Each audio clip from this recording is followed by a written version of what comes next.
we remain steadfast in our commitment in delivering local news that matters. Stories that inspire. Enriching the lives of Filipinos in the Philippines and across the globe. This is your GMA Regional TV. Buong puso para sa Pilipino.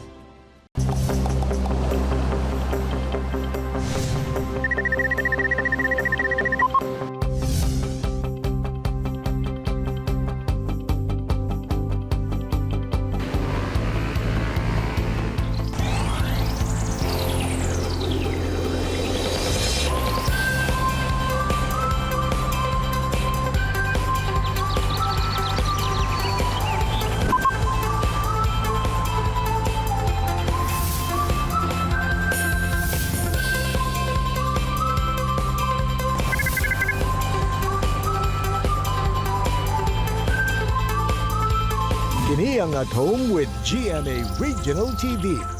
Good morning mga kapuso! Bango na og galaw-galaw kay Lunes na naman. Bagong semana nga puno og inspirasyon og mga nindot nga istorya ang hatod namo sa inyo mga kapuso. Attorney Resi, good morning! Good morning, Sabsay! Tama ka diha sa yung kinautunta sa tanan natong mga kapuso nga nananaw karon, maayo ang pagsugod sa inyong adlaw ug puno og paglaom. Hilabi na nasayog mga kapuso, trending karon sa social media ang post sa usa ka estudyante human niya gihalad ang thesis sa iyang partner nga namatay pag-o nila kinina human. Sayro nato ang storya sa post nga adunay caption, "We made it, partner." Kauban si Jello Halea. Og Resi, sayron ta ang pagpangandam sa DepEd Cagayan de Oro Division alang sa school year 2021 to 2022. Kauban ang Division School Superintendent nga si Ma'am Cherry May Limbaco. Ug sa Bistok atong makauban si kapuso actress Mikey Quintos ug sayro nato ang iyahang bagong music single. Apan una ka na mga kapuso, nasayod ba mo nga adunay usa ka dalan sa Cagayan de Oro City ang gipangalan sa usa ka babaeng revolusyonaryo? Kana mao ang dalan padulong sa Agora Market gikan sa CM Recto National Highway nga ginatawag og Arcadia Valenzuela Street. Si Valenzuela ang leader sa mga babaeng volunteer nga nakigbisog batok sa mga Amerikano kaniadtong tuig 1900s to 1901. Si Valenzuela usa sa suod nga kabanay ni Tio Valenzuela nga usa sab ka inilang katipunero sa Bulacan nga suod nga amigo ni Dr. Jose Rizal. Busa, dakong garbo kini alang sa Valenzuela clan sa Barangay Lapasan tungod kay usa siya sa mga ginakonsiderang bayani sa Cagayan de Oro City.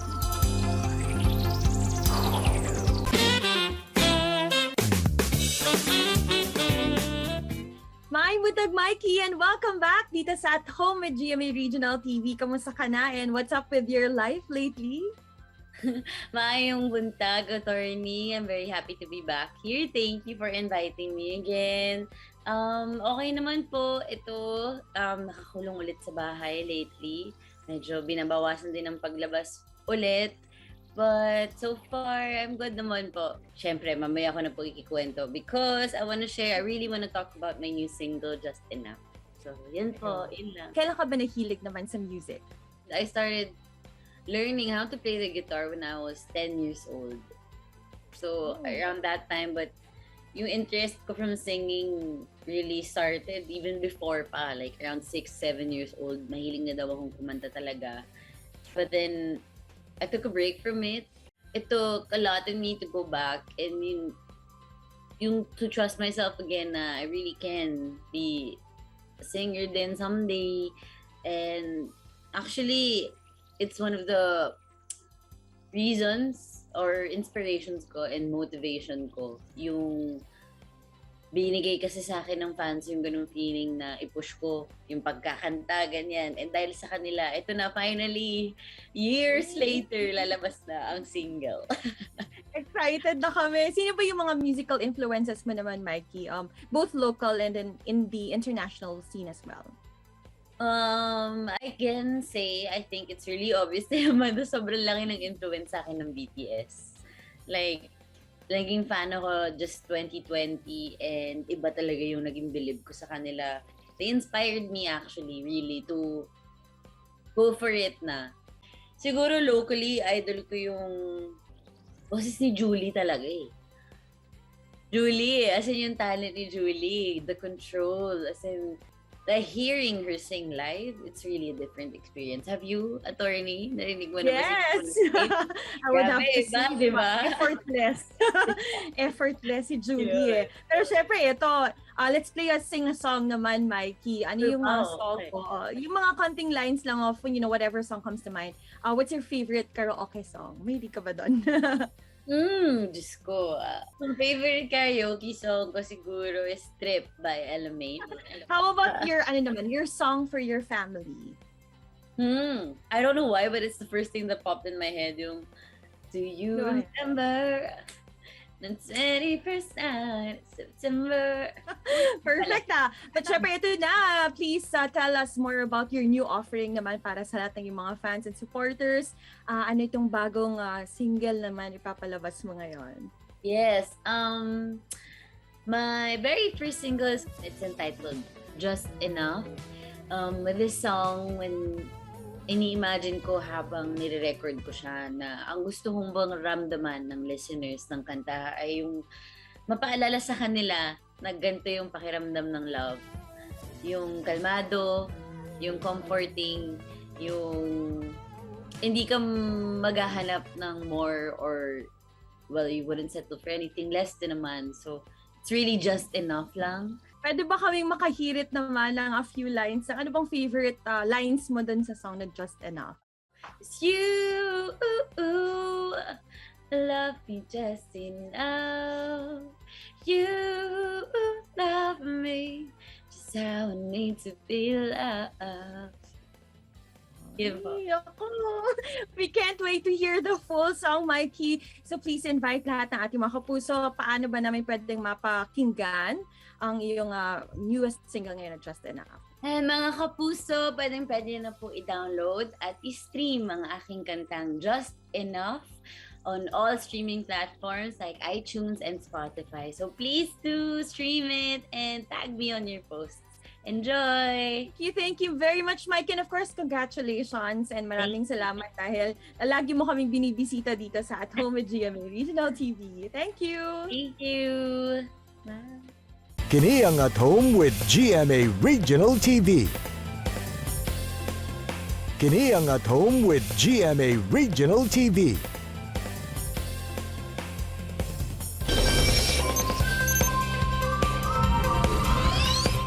Bulan sa Setyembre, hingpit nang nagsugod ang school year 2021 to 2022. Bagong hagit na sab, alang sa atong mga teacher, estudyante, ingon man mga ginikanan ubos sa new normal nga edukasyon. Busa atong kumustahon, kung unsa kaandam ang atong mga teacher. Mga kapuso, Sanglit School is back. Sabay tang siren kung kamusta ba ang mga pagpangandam nga gihimo sa DepEd Cagayan de Oro Division. Ato makauban this morning si Ma'am Cherry May Limbaco, ang Superintendent sa DepEd CDO Division. Ma'am Che, good morning and welcome sa At Home with GMA Regional TV. Kamusta ka? Hi Cyril, good morning. And good morning po sa atong mga listeners at sa atong mga viewers.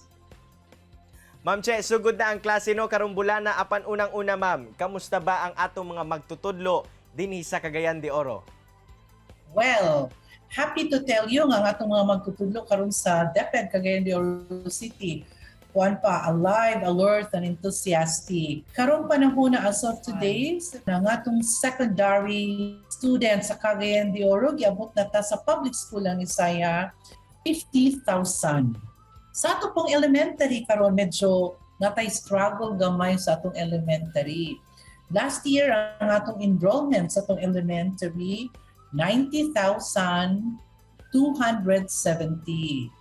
As of today, ang atong enrollment niya patat sa 86,594. Atong nakita sa nga kinahanglan pag yung massive ang among campaign para to encourage ang atong mga parents nga ang ilang kinder, katong gaedad og 5 years old, ang grade 1 na 6 years old, ila nang ipa-enroll sa atong eskwelahan kay medyo mauni nga level nakita namo nga hinay ang iyang pagsaka. Ma'am, unsa po ba ang nakita ninyo nga rason nganong medyo ubos man ang ihap sa atong mga enrollment labi na sa kinder ug lower grades? Nakita man gud mo sa nga uban ang enrollment nato sa atong kinder o grade 1 medyo hinay. Ang usa sa reason nga nakita namo nga atong mga parents, doon na sila difficulties sa pag-assist sa ilang mga bata, pagtudlo o pagbasa o pagsulat. So as a result, we have decided na maghimo may virtual training para sa atong mga parents sa kinder o sa grade 1. Ang focus lang yun ang pagtudlo sa ilang mga bata unsaong pagsulat o pagbasa. Ma'am, sa milabay nga school year, unsa-unsa ba ang mga pagtulunan nga inyuhang nahibaw-an nga pwedeng ma-apply karong tuiga? Last year, ang among online classes nga gitawag nato karon nga Microdose, unong ra ka school ang nag-offer kay mumang gitong pagsugod sa pandemic. Nakita sa atong mga principals o mga teachers na murag na ay advantage ang online classes nga gitawag nato karon og Microdose. As a result sa Cagayan de Oro karon doon na tayo 300 ka sections nga nag-offer on Microdose classes. Kani atong Microdose o gitawag nato ni nga online class, gi-offer tani sa areas na dunay maayo nga internet connection. O secondly, ang willingness po sa parents ng ilang anak ibutang nila sa Microdose classes. Kaya nga mugasto baya bitaw og load o magkinalan og gadgets. So kami na amigi prepare, so it's up to the parents kung willing ba sila ng ilang anak dito ibutang. Glad to hear nga aduna gayud mga adjustments, ma'am, para nasab sa atong mga estudyante. Apan Ma'am Che, kamusta pud ba ang mga kahimtang sa atong mga kagamitan nga kinahanglan karon nga school year? Aduna ba'y mga naguba nga kinahanglang tagaan og tagad? Ang atong mga modules last year ato magikip sa school. So naghimo mig inventory. Katong mga maayo pa nga modules ang gigamit, katong modules nga murag dili na gid maayo among gipulihan. Nagprint mi og bag-o. So sa pagkakaroon, pwede ko moingon nga ready na mi sa among modules up to the 4th quarter. Nice kay andam gayud kamo Ma'am Che sa mga gamit nga kinahanglan. Bitaw karong panahon na ma'am sa new normal setup sa pagtuon. Unsa ba kadakong tabang ang mga ginikanan sa pagtuon sa ilahang mga anak? Unsa kadako ang tabang, of course kanang sa karon yung panahon nga nakita sa distance learning, gikinahanglan gyud namo ang tabang, operation, og support sa atong mga parents ug learning partners. In fact, i-encourage gyud namo nga ang open ang communication line between the parents, the learning partners, and the teachers. Mao na ang atong mga teachers, ila nagihatag ang ilang cell numbers sa parents and learning partners. Ma'am Che, isip inahan sa DepEd CDO, aduna ka ba mensahe alang sa imong mga kaubang magtutudlo? Okay. Salamat kay aning opportunity sa akong nga kaubang magtutudlo sa DepEd Cagayan de Oro City. Know that the leadership of DepEd Cagayan de Oro City will journey with you. Ato gining paningkamutan nga maayo gid nato ang atong pag-deliver. Secondly, ang akong yung request sa akong mga kauban nga magtutudlo nga karon nga niata sa pandemic, your health is our primary consideration. That's why ang akong yung request sa akong mga kaubang magtutudlo, one kita we have to observe the health protocols like kung mahimo during lunch break, kanang let us enjoy the company of ourselves. Let's learn to eat alone. Daghang kayong salamat Ma'am Cherry May sa oras kay mong gihatag sa At Home with GMA Regional TV. Mga bagong bayani kamo mga magtutudlo og saludo kami kaninyo. Amping kanunay. Salamat kay Anisay. Happy World Teachers Day on October 5. Mga kapuso, chillax lang mo kay mo balik pa ang At Home with GMA Regional TV. Kini ang At Home with GMA Regional TV.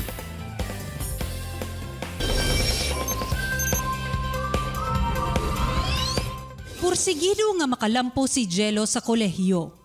Siya ang anaa sa trending nga post nga we made it partner. Apan wa damha nga una pahingpit nga natapos ang ilang thesis. Nakadawat siya og balita nga namatay ang iyang thesis partner. Apan wala nawad-an og pag-asa si Jello.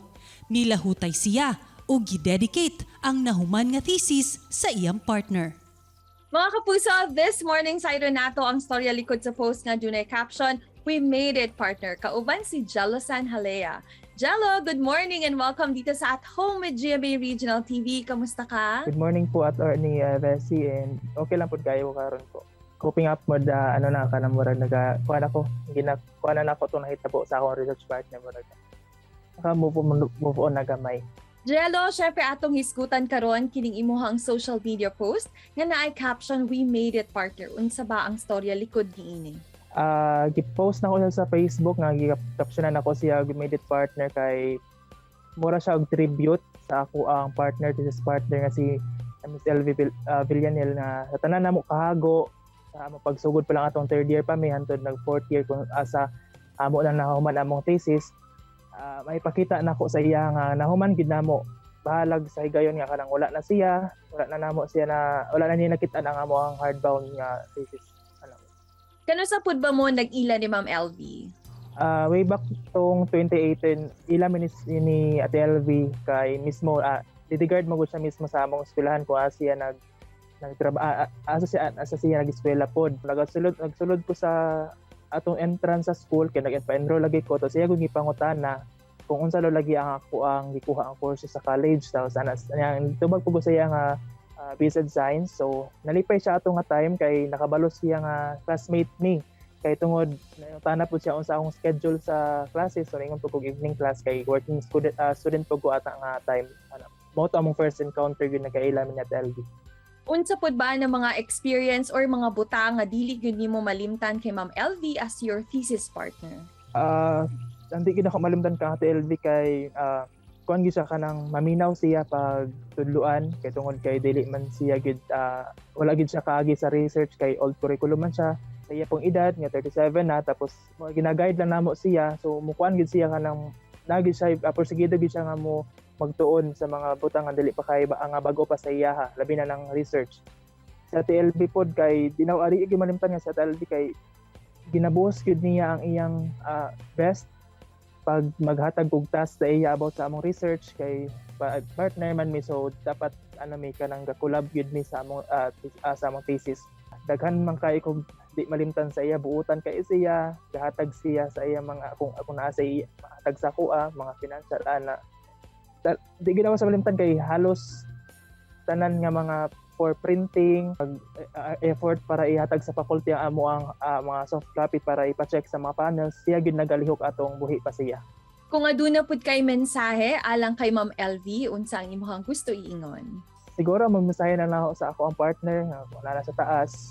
Salamat sa tanan nga gihatag nimo nga kamaayuhan sa amo sa sa atong mga classmates sa mga tao nga gitabangan nimo tong buhi pa ka as a Lidigard sa school atong mga estudyante nga imong gipakitaan og maayong mga pang kanang gina-advise nimo sila atong mga senior high mga nakaila sa imo.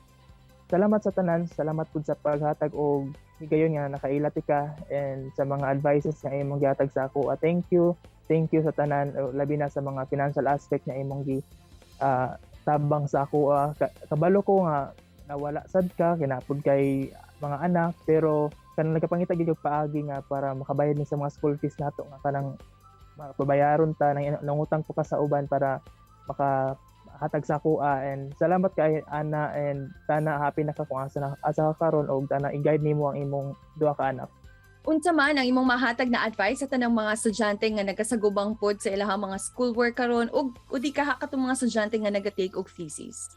So, sa mga estudyante karon nga nagsagubang og mga schoolwork especially online ta so ay dili nato ikalimtan nga magampo sa ato ang bagong makagahom and also magkipag-coordinate sa ato ang mga kaila kung nato na nalistan and also tagaan nato atong time nga na-meditate nga kanang kaura tas kanang dili man pod sa tanang higayon nga kinahanglan magpaka-stress lang ka so tagaig time imong sarili and aside sa kanang magsige kag babad lang sa social media tagaan imong sarili og kanang matuhag mga hilom and also self-reflect ka o basa and ampo lang gyud kanang na ito ug sa kanang mga nag-take sa ilang thesis karon padayon lang mo kay makahuman lang gid mo tapos salig lang gid sa ato ang labang mga ka-government. Pray lang gid always, and seek guidance from your advisors and from those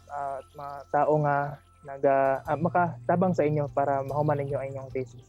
Daghang kaayong salamat, Jello, sa paggahin sa imuhang panahon ug amping pirmi. Daghang salamat po kayo, attorney, and salamat po sa pag-feature diri sa At Home GMA Regional TV. Resi ug mga kapuso, karong bulana hingpit na gayod nga nagsugod ang school year 2021 to 2022. Ug makalipay sanglit gibutyag sa DepEd Cagayan de Oro Division nga andam og naplastar na ang atong mga teacher nga moalagad sa mga estudyante. Sayo sa kainspirasyon si Jello Halea alang sa mga estudyante nga bisan pa man sa kalisod o problemang giatubang, kaya kining malampasan og masolusyonan basta ubanan lang og pagpaningkamot og pag-ampo. Ug mga kapuso, available na ang music single ni Mikey Quintos na Just Enough sa tanang mga streaming platforms. Mga kapuso, na-inspired nakakaton kamo sa gi-share sa itong mga bisita karong buntaga. Sama na lang sa panultihon ni Robert Frost nga in 3 words, I can sum up everything I've learned about life. It goes on. Mga kapuso, makita pagbalik ang atong episode pinagi sa pagbisita sa www.gmaregionaltv.com ug ayaw mo kalimot na mag-subscribe sa official YouTube channel sa GMA Regional TV. See you tomorrow mga kapuso. Stay safe and healthy. Ako si Attorney Resi Rizada. Kinisab si Cyril Chavez. Buong puso para sa Pilipino.